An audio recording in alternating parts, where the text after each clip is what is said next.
Bien, amigos, bienvenidos a la clase número 2 de este curso, de este seminario que hemos titulado El Mesías en el judaísmo y cristianismo antiguos. Ahora estamos iniciando la clase número 2, cuyo tema es el mesianismo davídico en la época exílica y post-exílica. Así que sin más, nos comunicamos ahora con Adolfo. Adolfo, cuando Hola, quieras podemos iniciar la clase número 2. hola Ariel. Entonces, sin mucha introducción, voy a Adelante. compartir ahora la pantalla y vamos a empezar entonces, como dijiste, esta segunda clase, que como dijimos, la organización de los materiales sigue una línea cronológica y por tanto ahora comenzamos, como dije, con la época exílica y posexílica. Y otra vez, como no quiero en este caso simplemente suponer conocimientos que en algunos casos puede ser que los tengan, en otros casos eh, los hayan tenido en el pasado y no los recuerdan, quiero comenzar en esta primera parte de esta segunda clase con el contexto histórico, que es lo que otra vez, como vimos hasta ahora, como fue en el caso de Isaías, el contexto histórico que era el imperio asirio y su dominio y conquista de la tierra de Israel, o por lo menos parte de la tierra de Israel, era la clave para poder entender el nacimiento de la idea mesiánica. Quiero ahora un poco entrar en el contexto histórico de destrucción y exilio para poder entender las ideas de mesianismo en esta época de exilio y posexilio. Entonces, vayamos muy rápidamente a este contexto. Dijimos, por ejemplo, que el primer exilio que sufre el pueblo de Israel es en la época de los asirios, allá por el siglo octavo, pero que obviamente el exilio que quedó en la memoria colectiva de Israel, porque es también el que quedó en la literatura eh, como testimonio, es el babilónico, ¿sí? Que comienza en los últimos años del siglo séptimo y el primer tercio del siglo sexto antes de nuestra era, ese famoso eh, eh, exilio babilónico. Ahora, eh, para poder entender qué significó ese exilio para el rey Joconías, para la corte real, para los sacerdotes, inclusive, por ejemplo, el mismísimo profeta Ezequiel, que para entonces era un joven sacerdote, para los escribas, para los intelectuales, lo que llamamos la inteligencia de esos años. Tenemos que entender, por ejemplo, qué significó ser llevados, por ejemplo, a la ciudad de Babilonia, que era la capital del imperio, y encontrarse, por ejemplo, con eh, las puertas de la ciudad, como es, por ejemplo, la puerta de Ishtar, que hoy se encuentra el original en el Museo Pérgamo de Berlín, que por cierto lo acaban ahora de cerrar para refacciones. Creo que va a llevar aproximadamente varios años, ¿sí? Pero esta maravilla que nos llegó del mundo antiguo muestra realmente que cuando llegaron los exilados a la ciudad de Babilonia y tuvieron que pasar por estas puertas, no era simplemente entrar a una ciudad, sino frente a una ciudad destruida con el templo quemado en Jerusalén, ahora entraban a la ciudad de los vencedores, ¿sí? Y en esa ciudad, por ejemplo, estaba el templo de Marduk. Marduk era el jefe del panteón babilónico. Y en ese sentido, entonces, en términos religiosos, no solamente los babilonios habían vencido a los judaítas, sino que los dioses babilónicos, y específicamente Marduk como jefe del panteón, había vencido a Yahvé. Es decir, tenemos que entender entonces que el exilio no fue solamente un fenómeno a nivel demográfico, sino fue un colapso del punto de vista de los valores, de las creencias que sustentaban la fe de Israel. El pueblo elegido había sido llevado al exilio. La casa de Dios había sido destruida. El Dios de Israel había sido vencido por Marduk. Eh, Nosotros, el testimonio físico de este exilio lo tenemos, por ejemplo, precisamente de documentos que fueron hallados aquí en esta zona que les marco, que es la zona de Nippur, en el centro de Mesopotamia, entre el río Éufrates y el río Tigris. Y ahí, por ejemplo, se encontraron las tablillas de arcilla provenientes de la casa de Murashu, que son documentos legales y económicos provenientes de una casa de banqueros, escritos en acadio y en arameo, en escritura cuneiforme del siglo V antes de nuestra era, y originarios, como dije, de la zona de Nippur, la que yo antes les marqué, que testimonian sobre las variadas actividades económicas, agricultura, comercio y recolección de impuestos de los judíos en 28 poblados de esa zona. Es decir, no son textos religiosos, no nos hablan de la espiritualidad de los hombres, pero lo que sí nos muestra, y esto es algo fundamental, nos muestra sobre este grupo que, gracias a los nombres, podemos identificarlos como de origen de Judea, que siguen manteniendo una identidad en condición de exilio. Así, por ejemplo, también tenemos otros documentos, que son las tablillas de carácter legal administrativo de Al-Yahudu, conocido como la ciudad de Judea, eh, en, en lengua acadia y en escritura cuneiforme, de los siglos VI y V. Es decir, tenemos documentos que otra vez nos permiten entender cómo era la vida de ellos, pero como dijimos, no la vida material, no la vida espiritual. Ahora, de la vida espiritual, ¿qué sabemos? Por ejemplo, ¿en qué situación los judaítas tuvieron que enfrentar esa condición de exilio?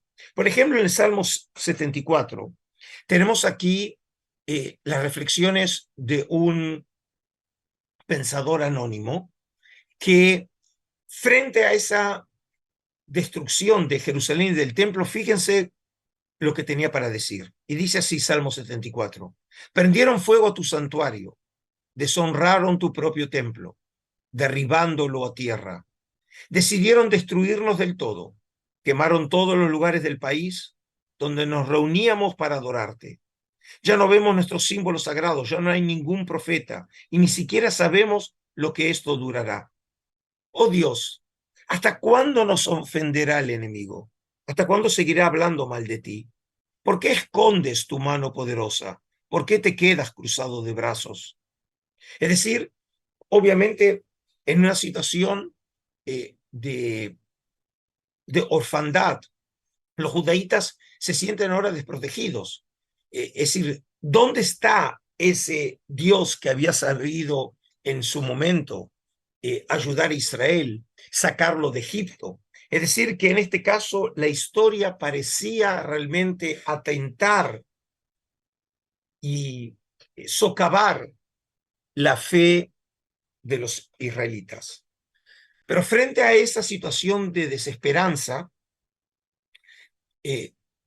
quiero mostrarles qué estrategias desarrollaron los judaítas para precisamente no desaparecer. Y la prueba está que el pueblo de Israel no desapareció a pesar de esa condición de exilios.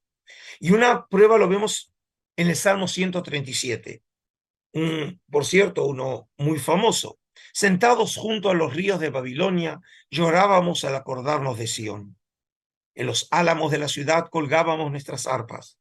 Y allí los que nos llevaron cautivos, los que todos nos lo habían arrebatado, nos pedían que cantáramos con alegría, que les cantáramos canciones de Sión. Cantar nosotros canciones del Señor en tierra extraña. Si llego a olvidarte, Jerusalén, que se me seque la mano de derecha, que se me pegue la lengua al paladar. Si no me acuerdo de ti, si no te pongo, Jerusalén, por encima de mi propia alegría. Es decir, claramente aquí, ¿qué es lo que mantiene el ánimo de los judaítas llevados al exilio? La memoria. Es decir, el recordar a Jerusalén, el recordar el pasado. Es decir, que una manera que adoptaron los israelitas para sobrevivir es recordar su historia pasada, las glorias del pasado de Israel en su tierra de Israel. Pero de la misma manera que pensaban en el pasado, podemos encontrar también otros textos que nos hablan del futuro. Y aquí quiero traer a colación un capítulo, el capítulo 13 de un libro apócrifo, por lo menos para judíos y protestantes, y deuterocanónico para los católicos, llamado el libro de Tobías. Escrito es una novelita histórica allá por la época persa, en donde nos expresan lo que eran los sueños probablemente de los exiliados cuando pensaban en el futuro, ahora no en el pasado. Decía así: Jerusalén será reconstruida y el templo del Señor existirá para siempre. Qué dicha si me queda algún descendiente que pueda hacer tu esplendor y alabar al Rey del cielo. Las puertas de Jerusalén serán construidas con zafiros y esmeraldas, y con piedras preciosas todas sus murallas. Las torres de Jerusalén y sus baluartes se construirán con oro puro. Sus plazas serán pavimentadas con rubíes y finísimas piedras. Sus puertas entonarán cantos de júbilo y todas sus casas dirán aleluya, alabado sea el Dios de Israel. En ti darán gloria a su santo nombre eternamente. Es decir, si antes la estrategia era recordar y preservar la memoria del pasado, ahora precisamente poner la esperanza en el futuro y en la reconstrucción de Jerusalén y de su templo. Y en este contexto, en donde se habla del futuro, entran los últimos capítulos del libro de Ezequiel. Los capítulos 40 y 48 de Ezequiel son capítulos que tienen como tema la restauración de Israel, es decir, cómo el profeta o el círculo que rodeaba al profeta Ezequiel, que es un profeta del exilio, cómo se imaginaba ese retorno. Por ejemplo, aquí tenemos la idea de que las tribus volverán a ocupar su lugar en la tierra de Israel. Su descripción es bastante esquemática, pero lo que me interesa es que en el centro de la tierra de Israel va a haber un territorio en donde los levitas y los sacerdotes van a tener su lugar en especial. Si se fijan en el esquema de la derecha, lo que nosotros vemos que el profeta imaginaba tres espacios en el centro de la tierra de Israel. Una que es lo que sería una sección profana, en donde está la ciudad misma. Luego hay un territorio que son las cámaras de los levitas, es decir, el lugar de residencia de aquellos que van a servir en el templo.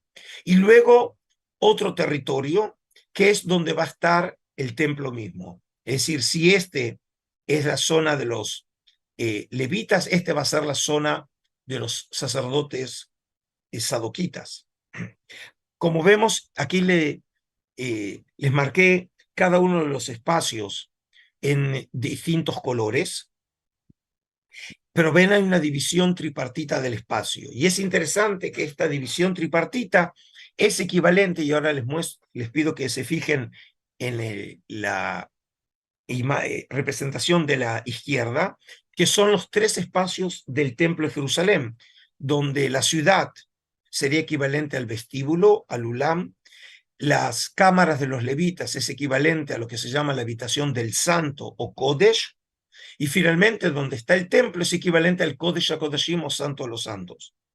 Es decir, que aquí tenemos una idea del espacio que es diferente a lo que era en la época de la ciudad de Jerusalén, en la tierra de Israel, cuando el templo estaba o formaba parte de la ciudad. Aquí hay otra idea del espacio en donde el templo está fuera de la ciudad, precisamente para remarcar la santidad del espacio sagrado del templo. Y entre los capítulos 40 a 43 del libro de Ezequiel tenemos una descripción muy precisa de ese templo que algunos creen que en realidad el profeta o el círculo en derredor del profeta describía un edificio, ¿sí? Un edificio como si fuera un plano, ¿sí? Otra vez una construcción muy esquemática de ese templo, ¿sí? Y al final de esa descripción sucedía algo, y es lo que tenemos en el capítulo 43. El profeta dice así: me condujo luego hacia el pórtico, se refiere al ángel, el pórtico que miraba a oriente, y aquí que la gloria del Dios de Israel llegaba de la parte del oriente, con un ruido como el ruido de muchas aguas, y la tierra resplandecía de su gloria. Esta visión era como la que yo había visto cuando vine para la destrucción de la ciudad, y también como lo que había visto junto al río Quebar. Y entonces caí rostro en tierra. Aquí simplemente les recuerdo cuando en el capítulo 11 describe Ezequiel que el templo de Jerusalén había sido destruido, nos cuenta cómo los querubines sacaron a la gloria de Yahvé que estaba residiendo en el Santo de los Santos en dirección hacia el oriente. Y por eso, cuando imagina en esos tiempos escatológicos que habrá de volver la gloria de Yahvé, volvería desde el oriente. La gloria de Yahvé entró en la casa por el pórtico que mira a oriente, es decir, por donde había sido la salida, ahora es por donde debería entrar. El Espíritu me lavó, me levantó y me introdujo en el atrio interior, y aquí que la gloria de Yahvé llenaba la casa. Y aquí quiero mostrarles algo muy interesante. Dice así, en Ezequiel 43:5, dice: el Espíritu me levantó y me introdujo en el atrio interior, y aquí que la gloria de Yahvé llenaba la casa. Y estas palabras, la gloria de Yahvé llenaba la casa, nos recuerda a las palabras cuando Moisés es el que inauguró el, el tabernáculo en el desierto. Y al final dice en Éxodo 40:34, la nube cubrió entonces la tienda del encuentro y la gloria de Yahvé llenó la morada. Es decir, en hebreo son las mismas palabras que aparecen en Ezequiel. Y fíjense qué interesante, estas palabras que aparecen en Éxodo 40 son las mismas palabras que aparecen en la inauguración del templo de Jerusalén por Salomón. Y al salir los sacerdotes del santo, la nube llenó la casa de Yahvé en 1 Reyes 8, que como ven, son las palabras que aparecen también en Ezequiel 43. Es decir, ¿qué es lo que quiero decir con esto? Que cuando el autor bíblico utiliza para hablar del templo del final de los tiempos, del templo escatológico, según Ezequiel, utiliza una misma terminología que aparece en ocasión de la inauguración de la tienda del tabernáculo en el desierto y con el templo de Jerusalén. Y de esta manera, claramente estableciendo una continuidad en el tiempo entre lo que había sido el primer templo y lo que sería el segundo templo, que todavía en Ezequiel es una idea porque todavía el templo no se construyó. Ahora, luego entonces de todos estos elementos, en donde hablamos y terminamos hablando de la próxima restauración de Israel y de la reconstrucción del templo, quiero entrar ahora específicamente en la parte 2 sobre las expectativas de la restauración de la dinastía davídica. Es decir, junto con la restauración de Israel, está también la restauración ahora de sus gobernantes, que es la dinastía de David. Como consecuencia de las catástrofes nacionales, la destrucción del templo de Jerusalén y el destierro a Babilonia, Jeremías y Ezequiel, los grandes profetas de la época y los últimos de la época clásica del profetismo, anunciaron la esperanza de que sería restituida la dinastía davídica, es decir, junto con la idea de la restitución de la nación y el retorno a la tierra de Israel y la reconstrucción del templo, también se habla de la restitución de la dinastía. Por ejemplo, acá tenemos estas palabras en Jeremías, dice así: ay de los pastores que dejan perderse y desparramarse las ovejas de mis pastos, oráculo de Yahvé. Pues así dice Yahvé, el Dios de Israel, tocando a los pastores que apacientan a mi pueblo. Vosotros habéis dispersado las ovejas mías, las empujasteis y no las atendisteis. Mirad que voy a pasaros revista por vuestras malas obras, oráculo de Yahvé. Yo recogeré el resto de mis ovejas de todas las tierras a donde las empujé, las haré tornar a sus estancias, crearán y se multiplicarán. Y pondré al frente de ellas pastores que las apacienten, y nunca más estarán medrosas ni asustadas, ni faltará ninguna, oráculo de Yahvé. Mirad qué días vienen, oráculo de Yahvé, en que suscitaré a David un germen justo. En hebreo la expresión es tzemach tzadik. Luego vamos a hablar de eso. Reinará un rey prudente, practicará el derecho y la justicia en la tierra. En sus días estará a salvo Judá e Israel vivirá en seguro. Y este es el nombre con que te llamarán, Yahvé, justicia nuestra. Como dije, Jeremías 23.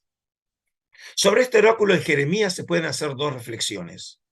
Una, el nombre de ese futuro Salvador, Yahvé, justicia nuestra, Yahvé, es decir, Adonai Tzidkenu, parecería indicar por medio de un juego de palabras una polémica contra aquellos que colocaban sus esperanzas en el rey Sedequías, que en hebreo es Tzidkiyahu. Como ven, Tzidkenu, Tzidkiyahu, está jugando con las mismas palabras, que fue rey entre los años 597 y 586, que era tío del rey Joaquín, quien había sido nombrado rey por los babilonios. El rey Joaquín había sido llevado al destierro por los babilonios y su tío, Tzidkiyahu, fue nombrado rey en este caso, por el imperio conquistador de los babilonios.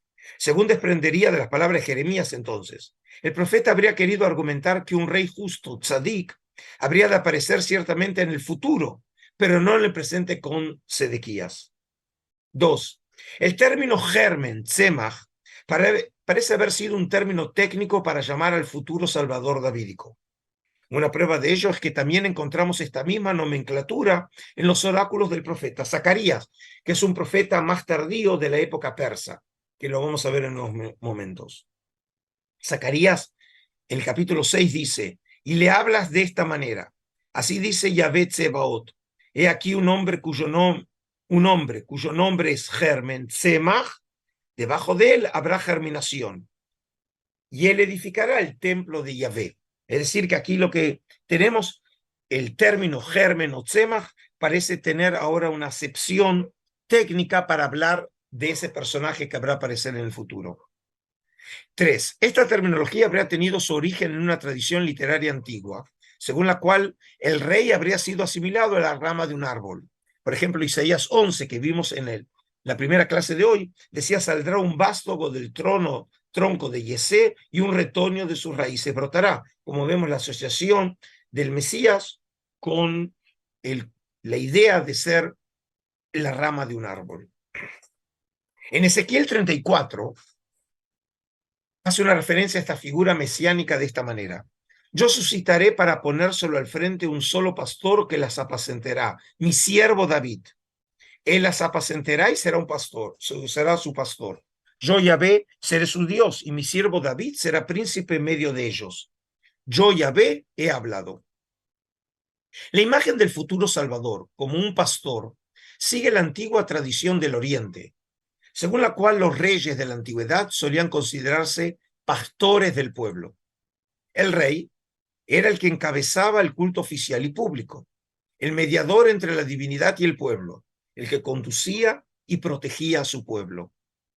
Por ello, pues, el cetro que los antiguos reyes orientales llevaban habitualmente consigo había tenido su origen en el cayado pastoril, que vino a ser símbolo de protección, poder y autoridad. Y hasta hoy en día, este símbolo sigue vigente en la iglesia con el báculo pastoral. Fíjense aquí, vemos cómo este bastón de poder que remeda precisamente al bastón de los pastores es el símbolo de un faraón egipcio. Y fíjense, aquí lo tenemos en las figuras de la iglesia católica, también tenemos el mismo símbolo, es decir, la idea de que el gobernante, o en este caso el obispo o un cardenal, también ellos son pastores de su grey o del pueblo. En todos estos casos, el nombre David o sus equivalentes en los oráculos, como vimos Tzemach, no tenían por propósito denotar el nombre del rey a esperar, sino aludir al futuro gobernante de la familia. La esperanza era que en el futuro cercano se restituyera la dinastía davídica y que este gobernante dirigiera los destinos del pueblo de Israel y el regreso a su tierra.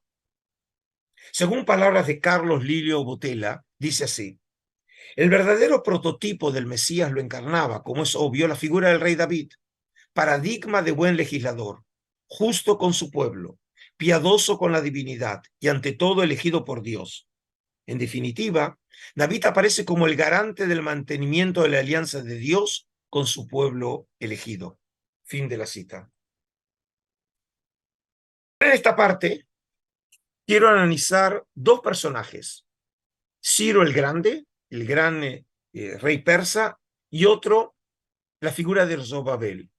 Y la pregunta es si acaso ellos fueron vistos como el Mesías esperado.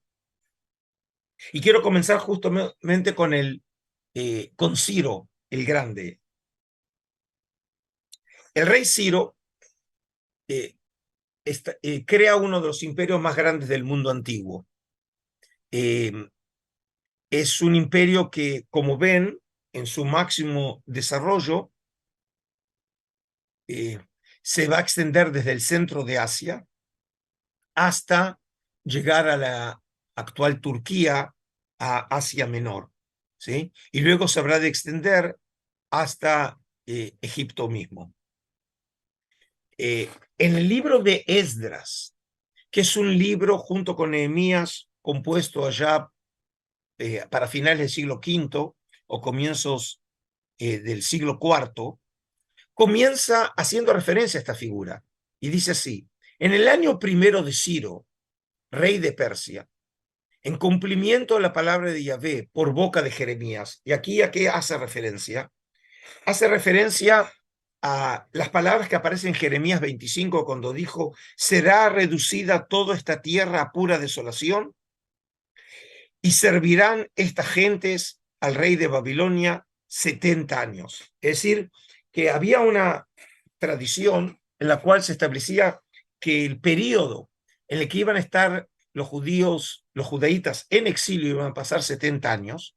Y aquí precisamente, siempre la pregunta es a partir de cuándo comenzamos a contar los 70 años, pero si lo consideramos, por ejemplo, a partir del exilio de Joconías, allá para finales del siglo VII, más o menos habían pasado aproximadamente unos 70 años hasta que apareció Ciro y eh, derrota al Imperio Nuevo Babilónico en el año 539 antes de nuestra era. Y en este sentido, entonces, se imaginaba que con Ciro se cumplían las palabras del profeta Jeremías. Y continúa diciendo: movió Yahvé el espíritu de Ciro, rey de Persia, que mandó publicar de palabra y por escrito en todo su reino. Así habla Ciro, rey de Persia: Yahvé, el Dios de los cielos, me ha dado todos los reinos de la tierra, y él me ha encargado que le edifique una en Judá. ¿Quién de entre vosotros pertenezca a su pueblo? Sea su Dios con él. Suba a Jerusalén, en Judá, a edificar la casa de Yahvé, Dios de Israel, el Dios que está en Jerusalén. Y a todo el resto del pueblo donde residan, que las gentes del lugar les ayuden proporcionándoles plata, oro, hacienda y ganado, así como ofrendas voluntarias para la casa de Dios que está en Jerusalén. Es decir, que el propósito de lo que llamamos el decreto de Ciro era permitirle a los judaítas regresar de Babilonia, no porque les otorgaba independencia, sino les daba lo que podríamos llamar autonomía cultural, con el propósito de regresar a la tierra de Israel y reconstruir el templo. Y finalmente, el templo realmente va a ser reconstruido entre los años 516 y 515, según lo tenemos en Esdras 6, y dice así: y entonces Tatenai, sátrapa de Transeufratina, que era la provincia precisamente, que era el territorio donde estaba colocado la provincia de Yahud, donde estaba precisamente Jerusalén. Setar Bosnai y sus colegas ejecutaron exactamente las instrucciones mandadas por el rey Darío. Y así los ancianos de los judíos continuaron reconstruyendo con éxito según la profecía de Ageo el profeta y de Zacarías, hijo de Idó. Llevaron a término la reconstrucción según la orden del Dios de Israel y la orden de Ciro y de Darío. Es decir, aquí ya estamos en la época de Darío, que había sido el rey que sucedió a Cambises II, el hijo de Ciro, en el año 521 ante nuestra era. Y esta casa fue terminada el día 23 del mes de Adar, el año sexto del reinado del rey Darío. Los israelitas, los sacerdotes, los levitas y el resto de los deportados celebraron con júbilo la dedicación de esta casa de Dios. Ofrecieron para la dedicación de esta casa de Dios 100 toros, 200 carneros, 400 corderos, y como sacrificio por el pecado de todo Israel, 12 machos cabríos, conforme al número de las tribus de Israel.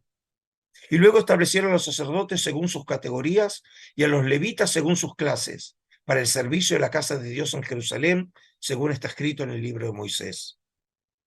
Ahora, uno podría decir que todo lo que tenemos en el libro de Esdras es pura fantasía, que nunca sucedió, como el texto dice.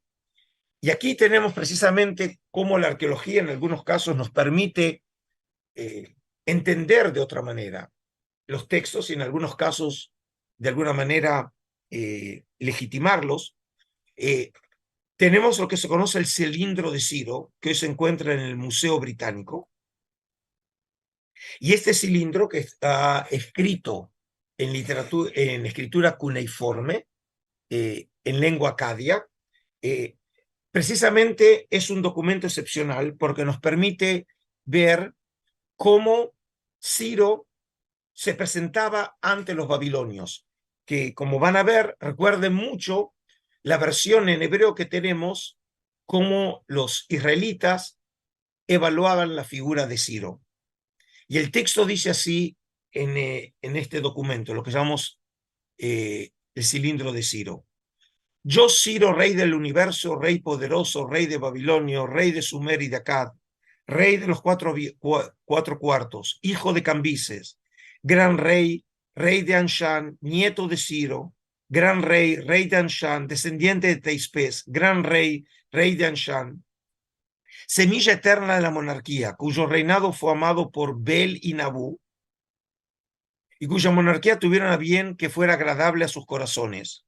Cuando entré en Babilonia pacíficamente, porque realmente casi no hubo batalla, y según se entiende, fueron los sacerdotes que estaban en contra de la política que había llevado a cabo el último rey de Babilonia, Naburait, fue lo que hizo que casi le abrieran las puertas a Ciro para que conquistara Babilonia. Erigí en medio de vítores y aclamaciones la sede del señorío en el palacio del soberano Marduk, el gran señor, a mí el gran corazón de Babilonia, y a diario me preocupé de su culto. Es decir, que en este caso él se ve como elegido por Marduk, lo que recuerda mucho el texto anterior, en donde Ciro es presentado como si fuera un elegido de Yahvé. Devolví a estas ciudades sagradas, situadas al otro lado del Tigris, cuyos santuarios habían estado en ruinas por largo tiempo, las imágenes que allí solían habitar, y les procuré santuarios estables. Reuní también a todos sus antiguos habitantes y los hice volver a sus lugares de habitación. Es decir, en otras palabras, la versión que tenemos en el libro de Esdras no sería fruto de la imaginación de un escritor o escriba antiguo, sino reflejaría la política propia de los persas a diferencia del caso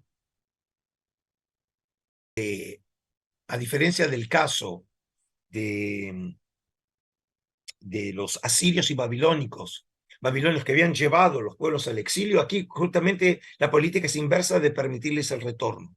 Lo que no dice el libro de Esdras, que esa política era una política general del imperio persa y no algo específico para Israel, como lo dice, lo aprendemos de aquí. Pero en última instancia nos falta la verdad, el libro de Esdras, sino que simplemente lo que hace es centrar la narrativa por los intereses, obviamente, del autor, de contar la historia propia o particular de Israel. Ahora, en todo ese contexto, ¿por qué les cuento todo esto? Porque fíjense cómo Isaías 44 se refiere a Ciro.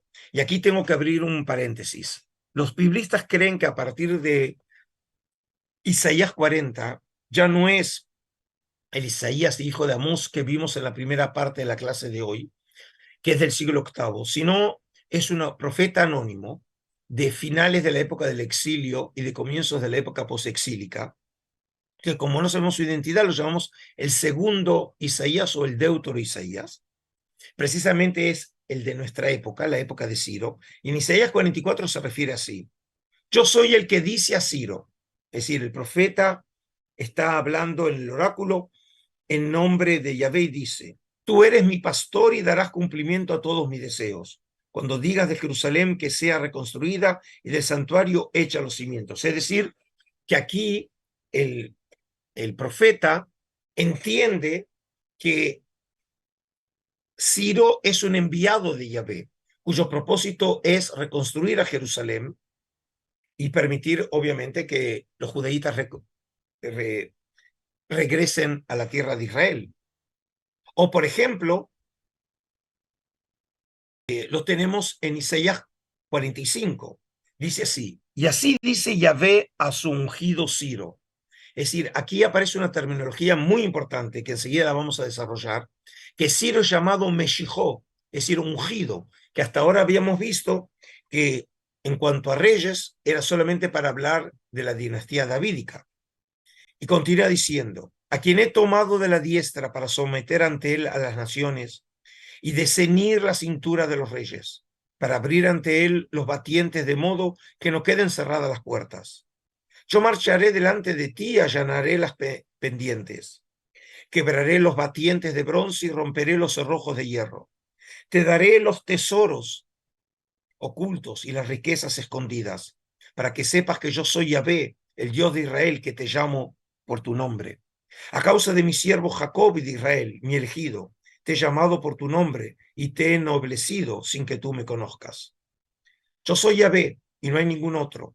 Fuera de mí, ningún Dios existe. Yo te he ceñido sin que tú me conozcas. Es decir, que el texto dice, aunque Ciro no tenga conciencia de ello, Yahvé, que es el Señor de la historia, el que maneja y controla la historia, lo ha elegido a él para que precisamente permita el regreso de los judaítas y reconstruyan Jerusalén y el templo. Para que se sepa desde el sol levante hasta el poniente que todo es nada fuera de mí. Yo soy Yahvé, no ningún otro. Yo modelo la luz y creo la tiniebla. Yo hago la dicha y creo la desgracia. Yo soy Yahvé el que hago todo esto. Y aquí tenemos otro texto, en Isaías 41, para ver que tenemos toda una teología en derredor de la figura de Ciro. En Isaías 41 dice así: hacedme silencio, islas, y renueven su fuerza las naciones. Alléguense y entonces hablarán. Reunámonos todos a juicio. ¿Quién ha suscitado de oriente aquel a quien la justicia sale al paso? ¿Quién le entrega a las naciones y a los reyes a baja? Obviamente se está refiriendo a Ciro. Conviértoles en polvo su espada, en paja dispersa su arco. Les persigue, pasa incólume, el sendero con sus pies no toca. ¿Quién lo realizó y lo hizo? El que llama a las generaciones desde el principio, yo Yahvé, el primero, y con los últimos yo mismo. Ved islas y temed, confines de la tierra y temblad, acercaos y venid. Y por último, en Isaías 48, otra referencia a Ciro: escúchame, Jacob, Israel a quien llamé. Yo soy el primero y también soy el último. Sí, es mi mano la que fundamentó la tierra y mi diestra la que extendió los cielos. Yo los llamo y todos se presentan. Reuníos todos y escuchad. ¿Quién de entre ellos anunció estas cosas? Mi amigo, fíjense cómo lo llama ahora a Ciro, mi amigo, cumplirá mi deseo contra Babilonia y la raza de los caldeos. Es decir, todo lo que sucedió, el hecho de que Ciro haya destruido, vencido a los babilonios, es porque era el deseo de Yahvé. Yo mismo le he hablado, le he llamado, le he hecho que venga y triunfe en sus empresas. A diferencia de lo visto en el apartado anterior, en donde los profetas Jeremías y Ezequiel habían anunciado la aparición de un David en su carácter de rey legítimo de la dinastía davídica, en estos tres oráculos del profeta anónimo conocido como el Deutero Isaías, encontramos un uso excepcional del término técnico Mesías, es decir, Mashiach, aplicado a un rey extranjero y pagano como Ciro el Grande. Hasta ahora siempre lo habíamos visto aplicado a un rey de la dinastía davídica. El uso de este término técnico por parte del profeta, utilizado en las fuentes antiguas para aludir a los reyes ungidos, legítimos de Israel, nos indica que Ciro fue visto en ciertos círculos como un instrumento de Yahvé para llevar a cabo la restauración de Israel. Según parecería ser, estos oráculos habrían sido pronunciados por el profeta inmediatamente después de la conquista de Babilonia por Ciro, pero antes de emitir la declaración permitiendo la reconstrucción del templo, pero de todas maneras viéndolo a él como un verdadero enviado de Yahvé. Otra implicancia muy significativa para nuestro tema es la siguiente reflexión de Steven Schweitzer al respecto, y dice así: según algunos eruditos, esta visión elogiosa de Ciro indica un reemplazo de la dinastía davídica por los reyes persas en Segundo Isaías y en Crónicas, que es un libro de Crónicas, es un libro historiográfico escrito precisamente en época persa. Si es así, esto podría implicar una aceptación del actual status quo político, en contraste con el deseo de independencia bajo un rey davídico mesiánico, que liberaría a Israel del dominio extranjero. Es decir, aquí tenemos un uso novedoso del término Mesías precisamente para llamar, como dijimos, a un rey pagano que había traído eh, eh, o había resultado en la liberación de Israel de la esclavitud de Babilonia. Y aquí quiero agregar algo como si fuera una nota marginal. Quiero señalar lo siguiente: que esta manera de evaluar la acción de un gobernante gentil en favor de Israel, es decir, llamarlo Mesías, como lo vimos en el caso de Ciro, fue un recurrente en la historia del pueblo judío.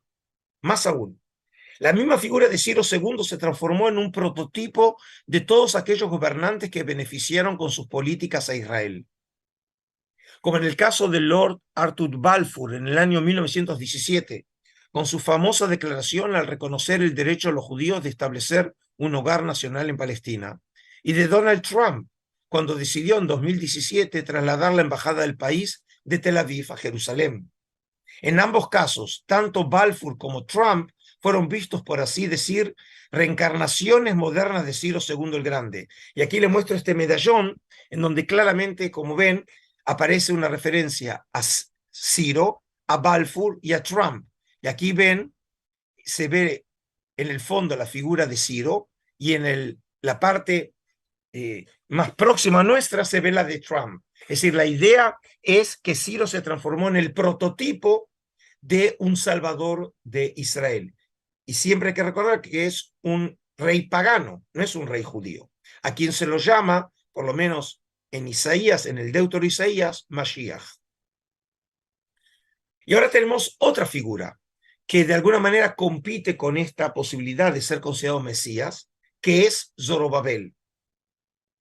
A diferencia de la concepción mesiánica presente en el segundo Isaías, según la cual el rey persa Ciro II el Grande fue interpretado como un Mesías liberador de Israel, en clara oposición a la tradicional expectativa davídica, se puede identificar en la época persa una idea totalmente diferente.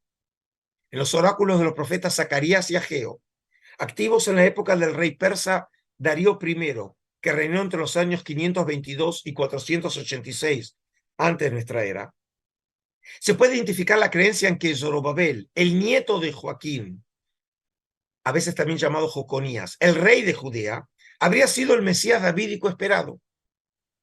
En su condición de gobernador de Yehud, que es así como se llama esa provincia en arameo, o Judá, esta provincia formó parte de la quinta satrapía, lo que se llama la Trans-Efratina, Abar Nahara en arameo, como lo llamamos, se llama en Esdras, de la administración persa organizada por Darío I. Zorobabel, del acadio Zerubabili, que significa brote o vástago de Babilonia, al que en Esdras se lo considera hijo de Shaltiel, y en Crónicas, hijo de Pedayas y nieto de Joaquín, pero siempre de estirpe davídica, junto con el sumo sacerdote Josué, hijo de Yotzadac, de la familia tradicional de grandes sacerdotes, descendientes del mítico Sadoc, que fue el sumo sacerdote que consagró a Salomón, rey de Israel, encabezaron una de las olas de los retornados a Judea desde Babilonia. El retorno a los exiliados judaítas y el nombramiento de Zorobabel habría ocurrido a poco de ascender al poder Darío I, que subió en el 521. Como parte de las reformas de este soberano en la estructura política del imperio, después de años de inestabilidad desde los últimos años de gobierno de Ciro II y durante el reinado de su hijo Cambises II, entre el 530 y el 522. En Zacarías, fíjense lo que dice Zacarías 3. Escucha pues, Josué, sumo sacerdote, tú y tus compañeros que se sientan en tu presencia, pues son hombres de presagio. He aquí que yo voy a traer a mi siervo Germen. La palabra es Semach. Y aquí tenemos el texto, ¿se acuerdan ustedes que habíamos visto en Jeremías, en Zacarías, en donde también utilizaba esta terminología de Tzemach? En Zacarías 6, que nosotros lo leemos, me interesa aquí específicamente el versículo 12, cuando dice, he aquí un hombre cuyo nombre es Germen Tzemach, debajo de él habrá germinación, y él edificará el templo de Yahvé. Él edificará el templo de Yahvé, él llevará las insignias reales, se sentará y dominará en su trono, y habrá un sacerdote a su derecho, y consejo de paz habrá entre ellos dos.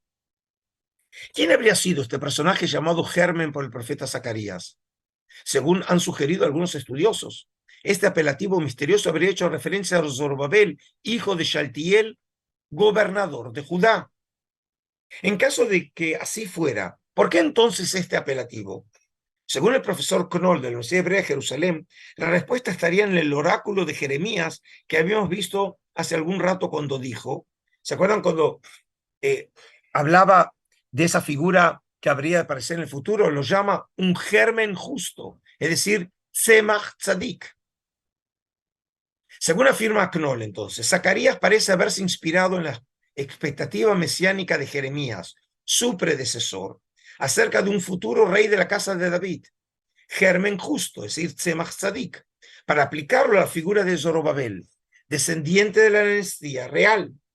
Y también se puede encontrar aquí una semejanza semántica entre los nombres Germen y Zorobabel. ¿Se acuerdan que dijimos que Zera significa precisamente eso? También germen o incluso estirpe, los cuales pertenecen al reino de la vegetación. Es decir, Zerubabel significa brote de Babilonia. Y de aquí podría ser la manera de conectar el término Tzemach, ¿sí?, como terminología mesiánica, y el nombre de Zorobabel, que en su propio nombre aparece también el término de brote. En caso de estar en lo cierto, entonces, Zacarías habría querido decir con estos oráculos que Zorobabel, el actual gobernador de Judea, habría de convertirse en un tiempo más en el germen anunciado por el profeta Jeremías, es decir, en el Mesías davídico, esperado para restaurar la gloria de Israel. Esta misma idea sobre Zorobabel, como el Mesías davídico anunciado, se halla presente en los oráculos del profeta Ageo, un contemporáneo de Zacarías. Y dice así en Ageo 2, habla Zorobabel, gobernador de Judá, y di, yo voy a sacudir los cielos y la tierra, daré vuelta a los tronos de los reinos y destruiré el poder de los reinos de las naciones. Daré vuelta al carro y a los que montan en él, y serán abatidos caballos y caballeros, cada uno por la espada de su hermano. Y aquel día, oráculo de Yahvé Tsebaot, te tomaré a ti, Zorobabel, hijo de Shaltiel, siervo mío, oráculo de Yahvé, y te pondré como anillo de sello, porque a ti te he elegido, oráculo de Yahvé Tsebaot.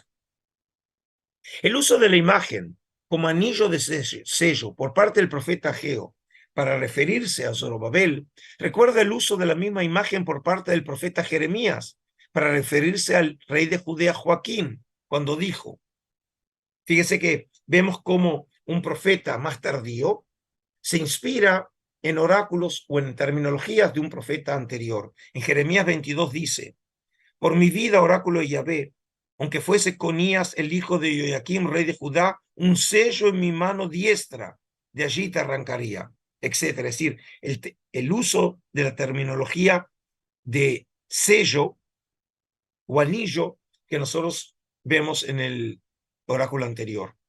El uso por parte de Ageo de la misma expresión usada por Jeremías nos indicaría que éste habría querido oponerse a lo anunciado por el venerado profeta, al arguir que Zorobabel era ahora el elegido de Dios y el sello en su mano diestra.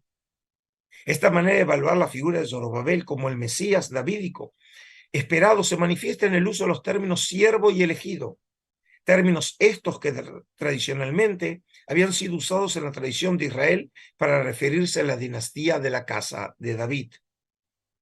El gran interrogante es, ¿qué pasó con esta esperanza mesiánica? O en otras palabras, ¿qué fue de la suerte de Zorobabel? Según algunos, la respuesta a esta pregunta estaría en el siguiente texto que nos relata acerca de la inauguración del templo en el año 515 ante nuestra era. Nosotros este texto ya lo leímos precisamente hace unos momentos, cuando hablamos precisamente de cómo el proyecto, lo que es la declaración de Ciro, había permitido la posibilidad de que los judaítas retornaran a la tierra de Israel para construir el templo. Y entonces lo que llama mucha la atención en un texto que nosotros ya hemos leído es que en ningún momento en que se habla de la inauguración del templo del año 516-515 ante nuestra era, en ningún momento se hace mención a Zorobabel, que es, como habíamos visto en los textos proféticos, el que estaba detrás del programa de reconstrucción del templo. Entonces, como se recordará, Zacarías había anunciado que Zorobabel habría reconstruido el templo esperado, en señal clara de la restauración religiosa y política de Israel. Es decir, en Zacarías 6 decía, y aquí un hombre cuyo nombre es germen, es decir, tzemach, debajo de él habrá germinación, y él edificará el templo de Yahvé. Es decir, todo el proyecto de reconstrucción del templo estaba centrado en la figura de Zorobabel, y por eso llama la atención que cuando se habla de la reinauguración del templo, precisamente no aparezca mencionado Zorobabel. Por lo tanto, a la luz del oráculo de Zacarías, es notable que el texto de Esdras no hiciera alusión alguna a la presencia de este en ocasión de la inauguración del templo. ¿Cómo explicar su ausencia?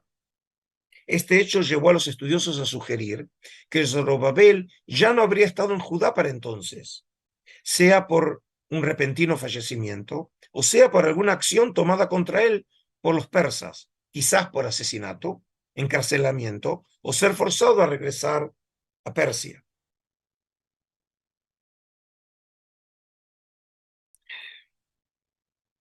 Cualquiera haya sido la razón de la ausencia de Zorobabel, es un hecho que después de su mención en el oráculo de Ageo, el gobernador judaíta ya no habría de ser mencionado nunca más en una fuente de la época, llevando a concluir que con su desaparición, la esperanza mesiánica habría dejado de tener vigencia en Israel por el término de varios siglos.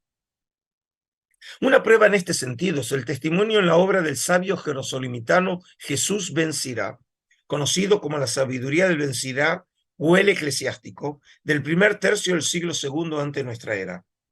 En esta obra maestra del género sapiencial, escrita entre los años 198 y 175 ante nuestra era, ante la revuelta de los macabeos, contra el reino seleucida de Antíoco Epífanes IV, en la sección conocida como el elogio de los hombres ilustres, que va de los capítulos 44 a 50. Queda claro de manifiesto que el sabio jerosolimitano ben Sirá veía al sumo sacerdote Aarón y no a David como la figura estelar de la historia de Israel. Incluso Pinjas, el nieto de Aarón, fue visto el tercero en gloria. Eclesiástico 45 dice así: Pinjas, hijo de Eleazar, tercero en gloria, porque fue celoso del temor del Señor y se mantuvo firme en la revuelta del pueblo por la energía de su alma resuelta, y obtuvo así el perdón para Israel. Por eso se hizo con él una alianza de paz, de presidir el santuario de su pueblo, para que le tocara a él y a sus linajes la dignidad del sumo sacerdocio por los siglos. Por el contrario, ben Sirá le dedicó a David solo un verso, cuando incluso en este terminó al final del mismo haciendo referencia a Aarón. Hubo también alianza con David, hijo de Yesé de la tribu de Judá, herencia real de hijo a hijo, solo, mientras la herencia de Aarón pasa a todo su linaje. Este elogio de los héroes de Israel lo terminó Ben Sirá refiriéndose al sumo sacerdote de su época, Simón II, hijo de Onías, que en la tradición judía se lo conoce como Simón el Justo, Shimon HaTzadik, en el capítulo 50, viendo en este personaje el representante indiscutible de Dios en la tierra.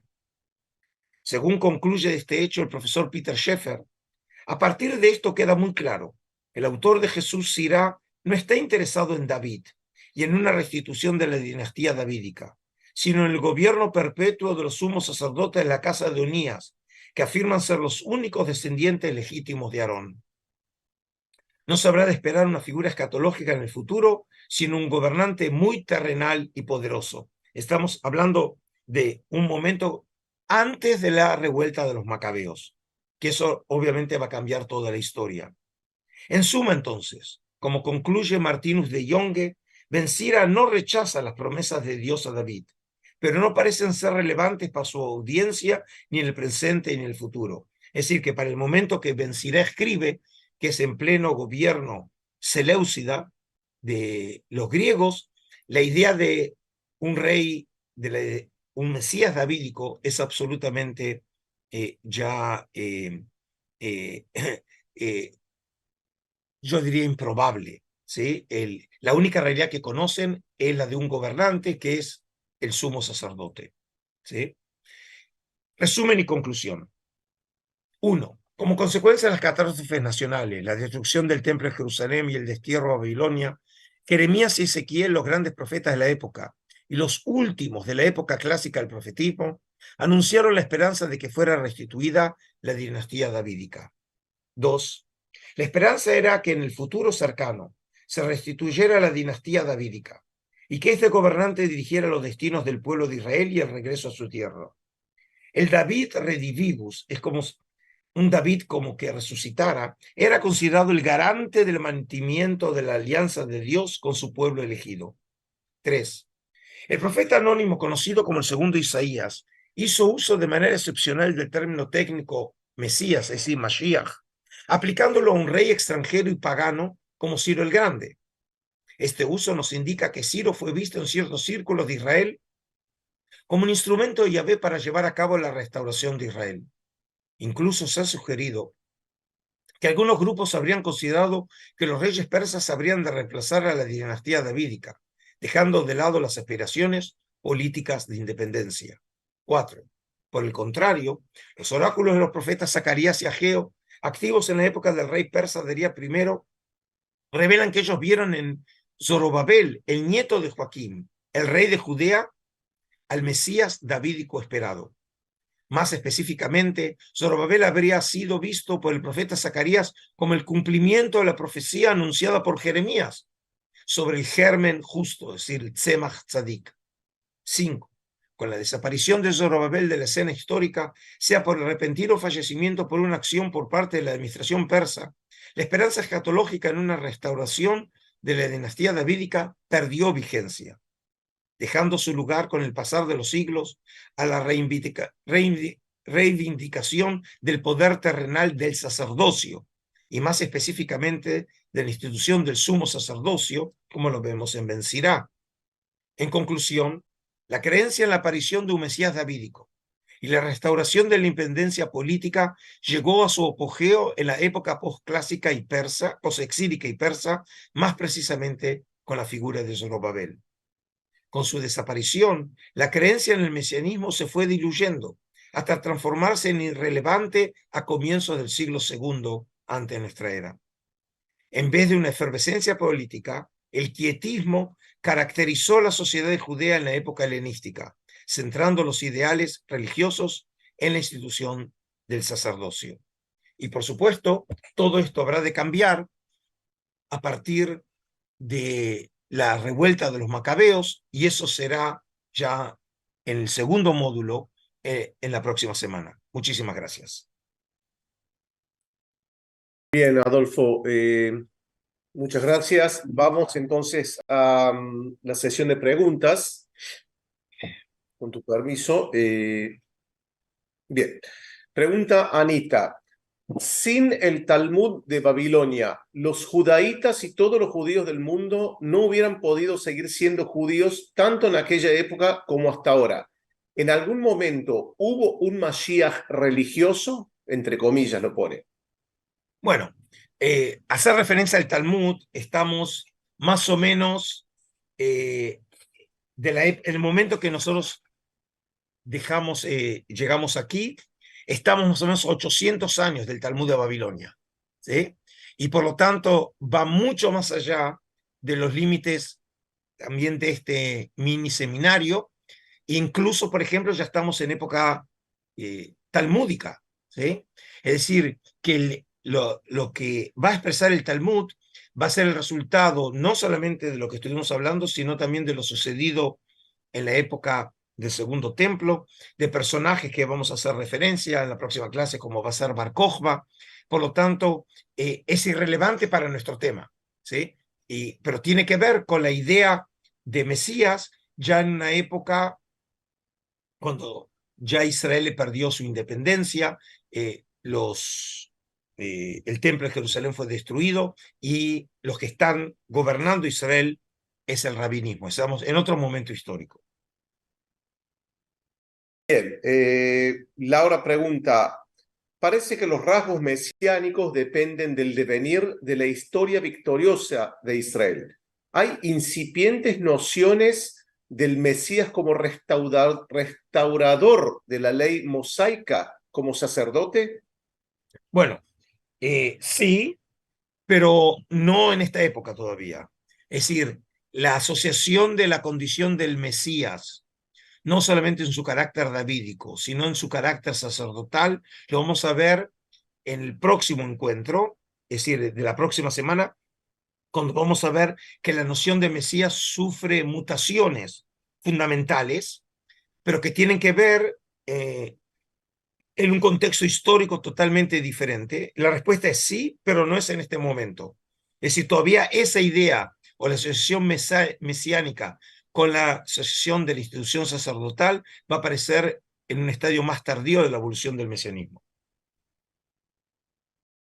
Bien, continuamos con más. Yeda pregunta a lo siguiente. Ezequiel 34 habla de la continuidad de la dinastía davídica, porque en Ezequiel 44-48 él habla de un príncipe más parecido con el sumo sacerdote. No, el término príncipe realmente es una terminología que lo conocemos precisamente en Ezequiel para llamar a ese futuro personaje que habrá de aparecer, que se conecta con la figura davídica. Es otra manera de llamar a esa figura que habrá de aparecer en el futuro. La palabra nací originalmente era precisamente el jefe de las tribus en el desierto, era llamado Nasí, y aquí vemos una redefinición del término, una resignificación del término para llamar a ese futuro personaje, y sobre ese tema todavía vamos a hablar en el próximo encuentro, porque es muy importante para hablar de uno de los emergentes del mesianismo de la época del Segundo Templo, que precisamente su título va a ser Nací, que es la terminología de Ezequiel. Bien, Adolfo, seguimos. Rafael pregunta, ¿cómo se ve el descenso a través de la Torá? Números 1:44, las tribus fueron contadas por las casas de los padres, pero ¿permanece esto en la búsqueda de Ezequiel para restaurar la casa de David? ¿Es correcto decir que la creencia judía en el Mesías debe ser de un hombre de la tribu de Judá por parte de su padre? Bueno, del momento que se habla de una ascendencia davídica por parte del Mesías, entonces obviamente presupone la preeminencia de la tribu de Judá sobre el resto de las tribus, ¿sí?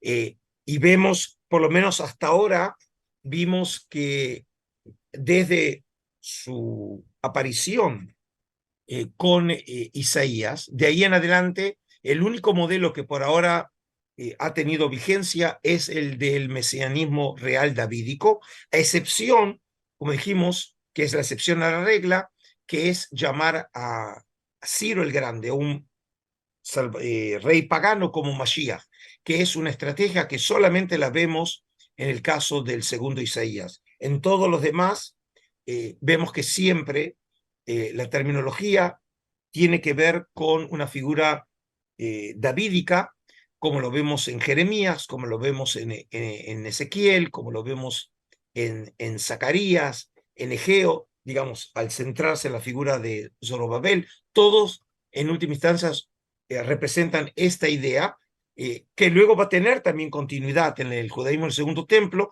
pero se le van a sumar otras ideas, que eso obviamente lo vamos a ver en las próximas dos clases. Bien, Adolfo, seguimos con más. Tal vez también esto sea para las próximas clases, pero va la pregunta. Mauricio Augusto pregunta lo siguiente. Tal como está siendo presentado aquí, todas las profecías referentes al Mesías se refieren a personajes históricos contemporáneos. En algún momento, los judíos creyeron que el Mesías sería el Hijo de Dios, no Jesús específicamente, pero un ser sobrenatural.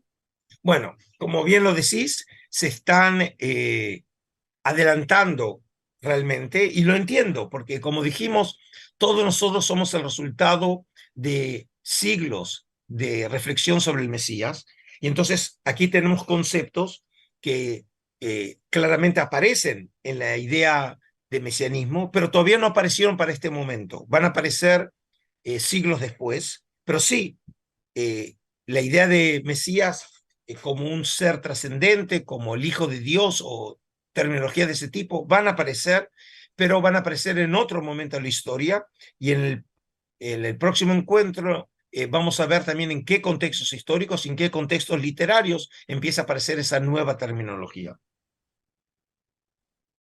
Bien, Daniel Pérez pregunta si Zorobabel es el reconstructor de la ciudad de Jerusalén y el templo salomónico por encargo de Ciro. ¿Por qué no llamarle el segundo templo a este y no al de Herodes? Bueno, el templo, el segundo templo, muchas veces aparece también llamado como el templo de Zorobabel, ¿sí? Y ese fue realmente el segundo templo. El templo de Herodes fue en realidad una refacción de ese segundo templo. Y por eso se lo considera el templo de Herodes, también se lo llama el segundo templo. Pero de hecho, el templo de Herodes podemos decir que es un tercer templo por sus dimensiones, por sus características, ¿sí? Ya este templo de alguna manera reemplaza al anterior. Nosotros seguimos llamándolo el segundo templo, porque de hecho es refacción del templo de Zorobabel, pero de facto podemos decir que es el tercer templo y es el templo de Herodes.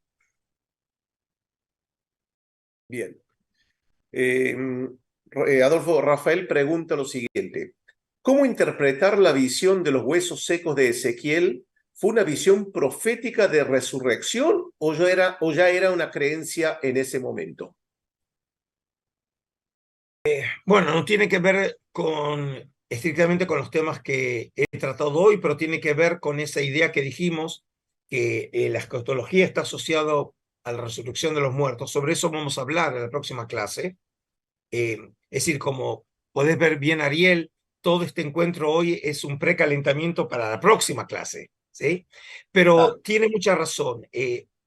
Lo único que puedo decir muy brevemente es que la imagen de la resurrección de los huesos no conoce todavía eh, la idea de la resurrección a manera de premio a los justos, que va a aparecer más tarde, sino es una imagen o metáfora para hablar del renacimiento del pueblo de Israel.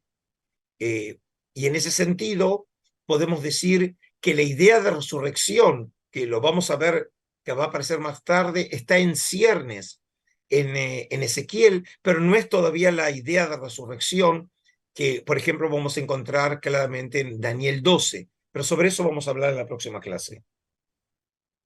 Bueno, Adolfo, vamos entonces a cerrar esta segunda clase aquí y sí, la verdad que la curiosidad es muy grande, la ansiedad es muy grande, así que seguramente varias de las preguntas que fueron formuladas serán respondidas sin lugar a dudas en las próximas dos clases. Bueno, por Así lo que tanto, entonces el objetivo se cumplió.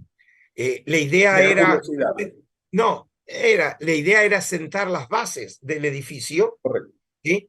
Y obviamente en la próxima clase ya nos vamos a acercar, si se quieren, a la parte que todos están esperando, esta transformación del mesianismo, y obviamente nos acercamos ya al libro de Daniel, a la idea del mesianismo, el judaísmo, el segundo templo, y obviamente a la figura de Jesús, ¿sí? Pero todo eso lo vemos entonces en la próxima clase.